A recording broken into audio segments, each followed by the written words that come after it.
Expenditure switching policies refer to changes in the exchange rate. In example, a devaluation or revaluation.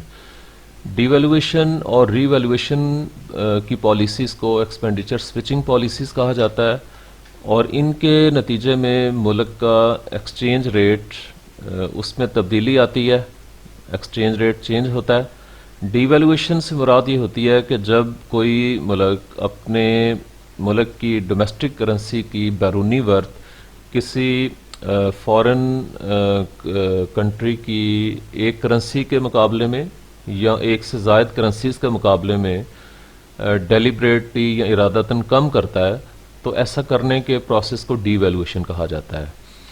تو اس کے نتیجے میں کیا ہوتا ہے کہ ملک domestic goods and services foreigners کے لیے سستی ہو جاتی ہیں اور وہ ان کو زیادہ پرچیز کرتے ہیں، اور جنرلی ڈی ویلویشن ایکسپورٹس کو بڑھانے کے لیے کی جاتی ہے، اور جب ملک کا balance of payments deficit face کر رہا ہو تو تب کی جاتی ہے۔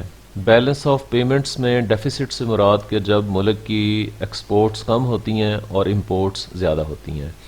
تو ڈی ویلویشن کے نتیجے میں چونکہ ملک کی گوڈس اینڈ سروسز فارنرز کے لیے سستی ہو جاتی ہیں، اس وجہ سے وہ اپنے جو ایکسپینڈیچرز ہیں ان کو ڈی ویلویشن کرنے والے کنٹری میں سوئچ کر دیتے ہیں، یعنی ٹرانسفر کر دیتے ہیں۔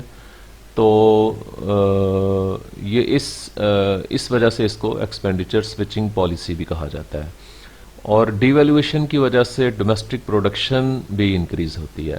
آن the other hand revaluation is reverse of devaluation, یعنی جب کوئی ملک اپنی ڈومیسٹک کرنسی کی ورتھ کسی فورن کرنسی یا ایک سے زائد فورن کرنسیز کے کمپیریزن میں جو ہے وہ ڈیلیبریٹلی یا ارادتاً بڑھا دیتا ہے، تو ایسا کرنے کے پروسیس کو ری ویلویشن کہا جاتا ہے۔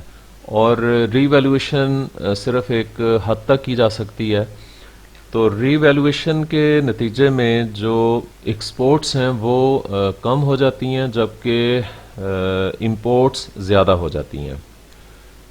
ری ویلویشن کی صورت میں ری ویلویشن کرنے والا کنٹری جو ہے وہ اپنے ایکسپینڈیچرز جو فورن گوڈس اینڈ سروسز ہیں ان میں سوئچ کرتا ہے، ٹرانسفر کرتا ہے، تو جس کے نتیجے میں امپورٹس میں اضافہ ہو جاتا ہے اور جو ایکسپورٹس ہیں یہ کم ہو جاتی ہیں۔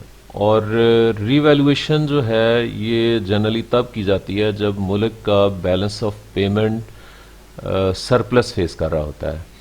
تو سرپلس مینز کہ اس ملک کی جو ہے برآمدات زیادہ ہیں اور درآمدات کم ہیں۔ سو ری ویلویشن کے ذریعے برآمدات کو کم کیا جاتا ہے اور درآمدات جو ہیں ان کو بڑھایا جاتا ہے، جس کے نتیجے میں سرپلس ختم ہو جاتا ہے اور بیلنس آف پیمنٹس میں ایکویلٹی آ جاتی ہے۔